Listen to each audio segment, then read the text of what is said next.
Hello all, this is the extension of the first lecture. In this lecture we are basically going to deal with our Java program where we have one exception in our program and we have not handled it. So we are basically going to see how the default exception handling is going to work when we do not handle the exception in our Java code. So let's get started. This is my Java program. It has class demo, it has public static void main. In this main method we are calling method number 1. In method number 1 we are calling method number 2, and in method number 2 we have some code which is resulting in some exception. So let's figure it out what is going to happen when we execute this. So whenever any program gets executed, JVM first check if how many threads are there in a program. So if we see how many threads are there in this program, there is only one thread. Main is our thread. So what happens is for every thread, JVM is going to initialize one runtime stack.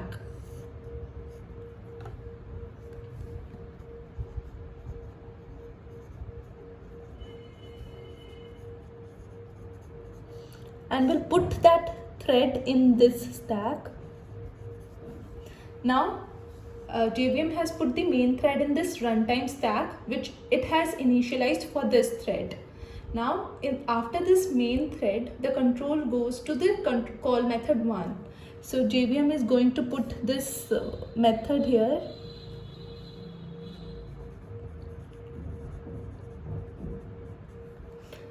After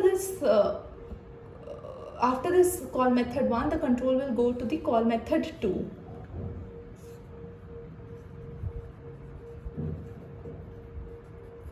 And once JVM reaches here, it sees what is inside in this method. It is calling SOP of 5 divided by 0. This line is not going to be executed by the Java code.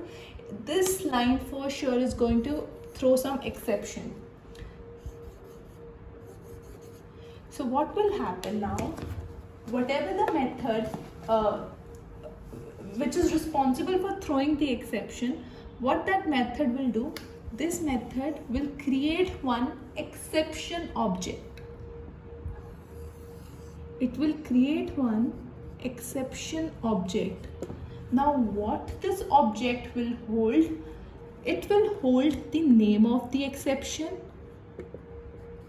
which is arithmetic exception in this case, description of exception which is divide by 0, and the stack trace. What is meant by stack trace is stack trace tells us about from where this method is being called. It is called from here, and this from where this method is being called, it is called from main. This is what stack trace is. It is tracing from where our exception has started rising and which method is calling that method.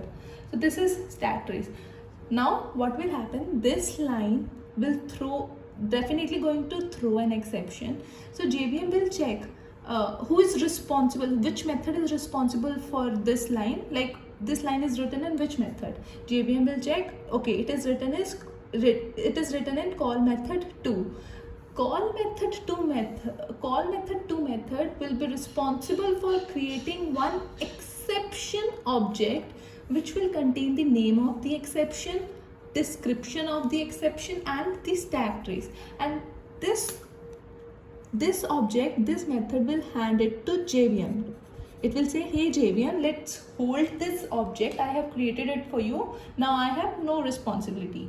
JVM will ask this method, why you are saying that you have no responsibility? It will question this method. Do you have anything to handle this code? This method will say, no, I do not have anything. Okay, so JVM will throw this method out of this runtime stack. Now the control will go to the call method 1 control. What will happen in call method 1? JVM will ask, hey, your method has throwing an exception. Do you have anything to handle this thing? Call method will say, no, I do not have anything. JVM will say, okay, JVM will also throw this method out of his runtime stack. Now JVM will go to the main method. Same thing he will ask from the main method. Main method will say, no, I do not have anything to handle this thing. So it will also throw the main method out of his runtime stack, and this object which the JVM is holding with himself, this object it will give to the default exception handler. It will hand over this object to default exception handler, and default exception handler will be responsible to give the output in console stating that exception in main thread,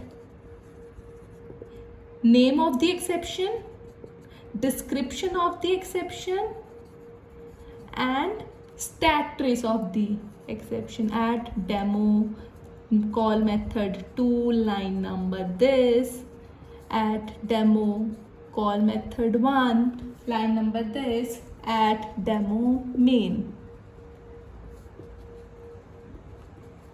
So that's how it is going to work. When we do not handle any exception, the default exception handler is going to take care of this exception, and this program will terminate abruptly. Yeah, so that's all for this lecture. Thank you.